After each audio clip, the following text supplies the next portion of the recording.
March the 23rd, 2024.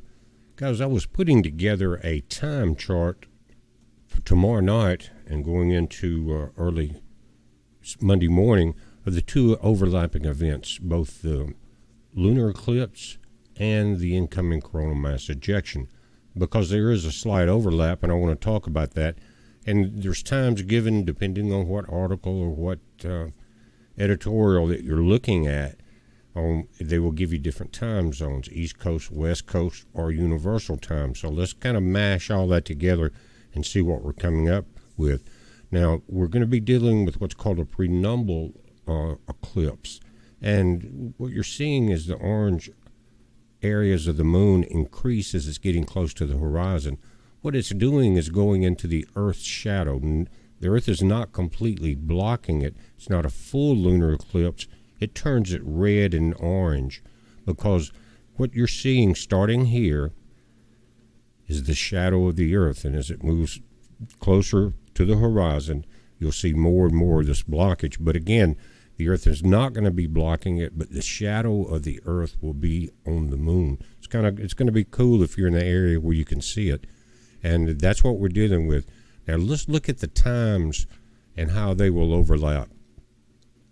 Because again, we're dealing with the 25th universal time, which is pushing everything back to tomorrow, our time. The next lunar eclipse of 2024 will be a penumbral lunar eclipse on March 24th and 25th. I'm glad they're including both dates. The eclipse will be visible to much of Europe, North and East Asia, North America, South America, the Arctic, and the Antarctic, according to timeanddate.com. Lunar eclipses occur when the Earth positions itself between the Sun and the Moon and casts a shadow across the surface of the Moon. They can only occur during a full moon, and they make for an interesting sky-watching target. And that's exactly right. And we may be dealing with a very strong geomagnetic storm. And for our friends in the northern latitudes, from central U.S. really up, you may be mixing some of this in with some auroras, and that would be really cool. But let's look at the timing now. It says this eclipse will begin at 12:53 a.m. Eastern Time. That's 53 minutes after midnight, early Monday morning. The maximum stage of the eclipse will occur a couple of hours later, and then it will end at 5:32. So you've got not quite 5 hours, 4.5 hours of this event occurring. Actually, they're saying 4 hours and 39 minutes. So if you look at 12:53 a.m. Eastern Time, back that up to the West Coast, and you're going to be dealing with 9:53 p.m. tomorrow night. You see what I'm saying? 4 hours. And if you're dealing with universal time, you've got to come about 5 hours from the UT time to get to the East Coast time. In other words, the sun rises in Europe before it rises here. They're a half a day or so ahead of us when you're dealing with UTC time. Not quite a half a day, but again, at this time, I think 5 hours. But the maximum stage of the eclipse, again, will be 2 hours later, and it will end 4 hours and 30 minutes later. But starting tomorrow night on the West Coast at 9:53 p.m. Now, during that time, we are going to be dealing with an incoming coronal mass ejection. Now, as we take a look at this particular model of the incoming CME, you can see how powerful this thing is. You saw the full halo effect as it left the sun on some of the satellites. The sun is in the center. The yellow dot is our planet Earth. Then you've got Mercury, and you've got Venus and Mars here. Mercury, by the way, is going to be in exact alignment in just a few days with the Earth and the sun. And I've seen Mercury create the magnetism, and because of the close proximity to the sun, that causes solar flares. So anything that's aimed at Mercury in the next few days will also be aimed at Earth. That's something to think about. Now let me change charts because it gives you a little more information here. You have the Earth is represented both in the top chart and the bottom chart in the green line. The red and blue lines are the blue and red stereo satellites that are on both sides of the Earth, also in Earth's orbit. But And the top one, this is plasma density. That's how thick in protons that are in centimeters cubed that this cloud will be, this magnetic cloud of proton density, basically. This is the impact on stereo A and stereo B.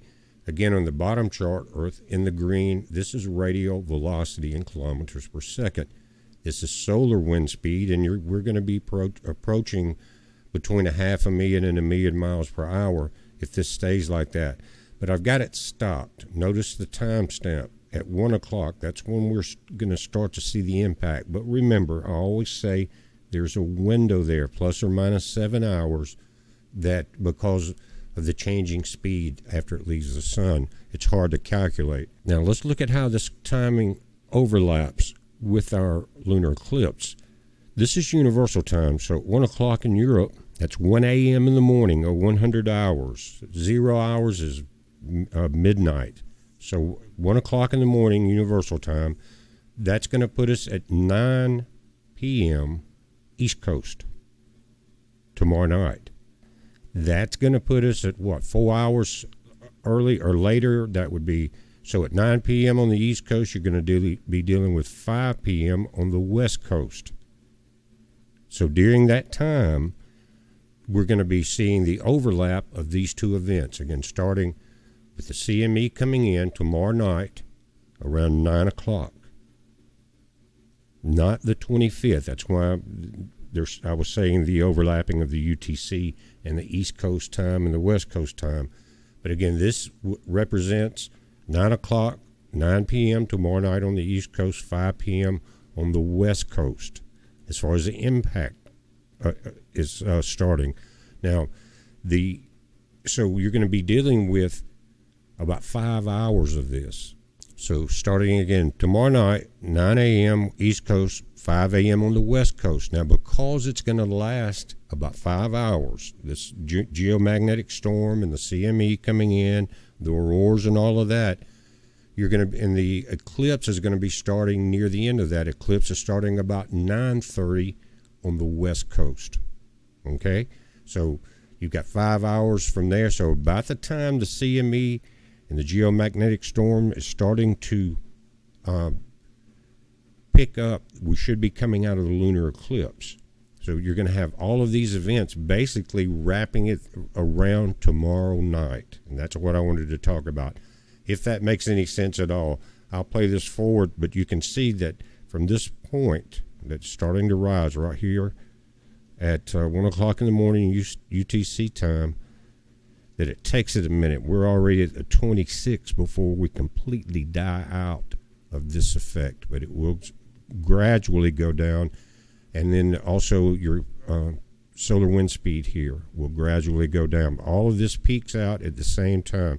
And you can see that it's a pretty effective wave even on this smaller model. But guys, again, that's the overlap of time. Some people are looking at an event tomorrow night, then one on the 25th the next day. But this will be an overlapping event. Now think about this, and this was one of the questions that was asked earlier today in the comments. What would be the sun-facing side of the planet as we see the impact of the coronal mass ejection? Well, if it's hitting around 5 p.m. tomorrow afternoon on the West Coast, you will be in daylight. You will not be directly under the sun. It will be somewhere in the mid-Pacific. The Aleutians, Hawaii, you will be more than likely hit, but it will spread across the Pacific because that will be the daytime facing side of the planet.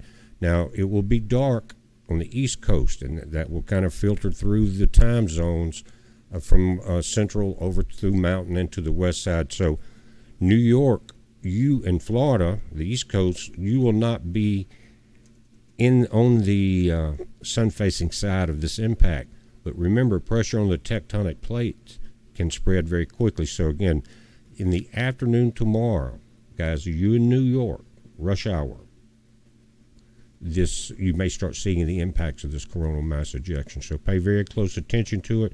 Our friends in Hawaii.